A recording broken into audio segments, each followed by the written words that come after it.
欢迎来到星星频道，请点击订阅并关注，获取最新资讯。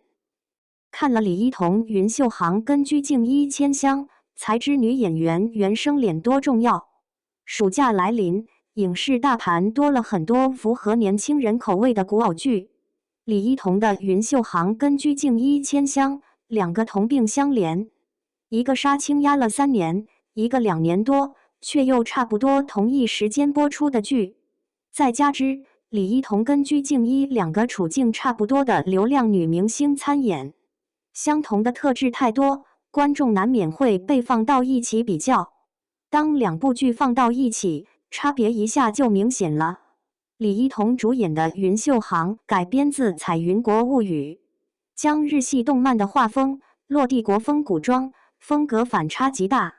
女主是名门穷小姐范云，闯荡宫廷打怪升级，最终成就自己事业。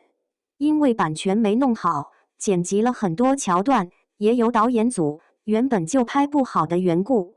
总之整个故事都像要赶节奏一样，毫无铺垫的，一群人便开始演话剧似的演了起来。剧情起伏没有，流水账一样的嬉笑打闹。明明是一出陆贞式的成长大戏，完全看不出来女主究竟有多大本事。更让人无法理解的是全员幼稚园演出水平的演戏。说台词方式，其中以女主尤其夸张，好好的一张脸，说起台词来便眉飞色舞的，五官完全没法控制的乱跑，大人模样却演着小孩姿态，但背景又是主打一个权谋，什么都要，那就会失衡。女主的妆造跟书卷一梦格外相似，就连演法，甚至活泼过头的人设都一模一样。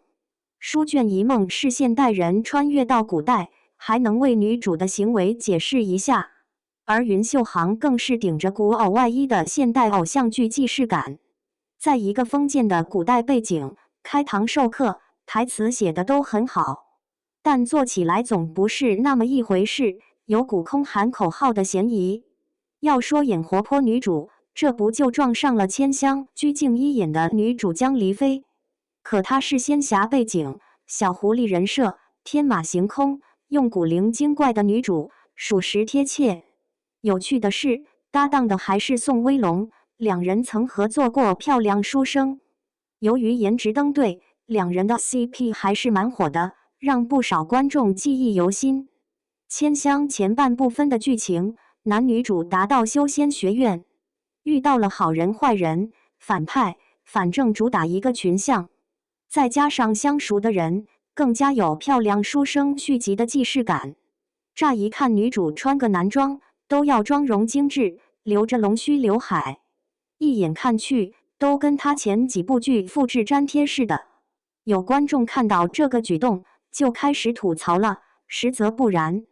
女主是穷，所以只能打扮粗糙，除了妆容还是一如既往的网红风，没有别的毛病。活泼可爱风放到这部剧里面很适合。后期主打一个开虐，与男主是宿命相敌，相爱却不能爱。鞠婧祎的精美盘发，破碎感十足。李一桐跟鞠婧祎都属于颜值没得挑刺的女明星，但演起戏来似乎总差了一点点机遇。李一桐不缺资源，出道以来便是女主搭档男顶流，演遍了各色好剧，即使是这几年最后一款大爆剧《狂飙》，火了男二女二，却唯独火不了李一桐这个女主。但这不妨碍她一部戏接一部戏，而且都是古偶偏多。接下来还有跟陈星旭的《金枝》，又是一部女主自立自强的古偶大戏，但就怕是又空喊口号，看的观众都怕了。永远反复循环在同一个戏路，代价就是没有口碑，观众评分也是一部比一比低。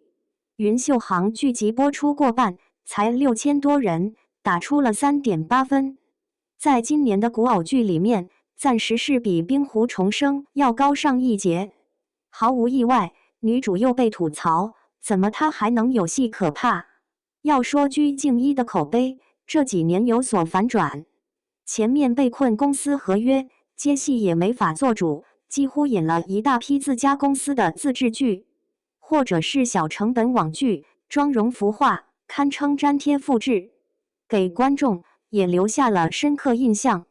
别看鞠婧祎的长相看似软萌没有杀伤力，实则她的果决比谁都清醒。离开前公司后，立刻转变风格，合作的导演也变成了郭敬明，或者是王一徐，至少是他之前远远无法触及到的资源，直接上升了一个阶层。4月开播的《岳林奇迹》便收获了对他来说还算进步不错的评分。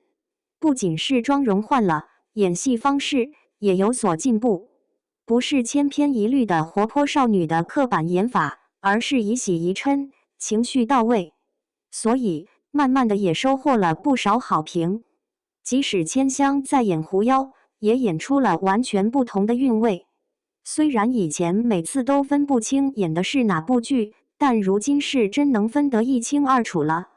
大众的刻板印象难以一时扭转，可鞠婧祎的布局已经在眼前，逐渐开始换妆造换风格，由此展现的整容猜忌也不攻自破。毕竟怎么换妆造，脸还是那张原生态的脸，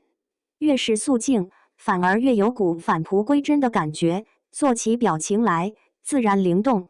要说唯一的问题，便是她本身娇俏可爱风格的脸，演起黑化角色还是有些吃力，不如可爱的时候那么有力。李一桐跟鞠婧祎论演技，两人现在都稍微有所欠缺，但论脸看，两人的表现力其实都有过巅峰期。李一桐是妥妥的苦情剧女主脸，坚韧不拔，媚者无疆。鹤唳华亭女主，她也曾备受好评，苦涩与不甘交织，感情真挚，看得观众都入戏了。而鞠婧祎则是一股活泼灵动的少女形象，《九州天空城》《热血长安》《云溪传》等剧都是她早期拍的，少女的自然在她脸上展现。说白了，演员靠脸吃饭，不仅是颜值长得单一的漂亮，更是从那张脸上要传递出来合适的情绪。当演不出合适的情绪后，又要硬演，很容易让观众看出来。而完美的情绪全靠一张原生脸撑着，也多亏了李一桐跟鞠婧祎的脸够能打，完全没有动过的痕迹，所以出道即有巅峰，即使后期发挥不太好，但也会有粉丝增长，持续性买账。如今的剧虽然播得不算好，口碑多少有损伤，但他们还是有很多的机会，一招好转，让观众看到角色的情绪爆发，就容易一飞冲天。这也是他们明明口碑不算好，却总有戏拍的原因所在。脸好看且能打，值得投资。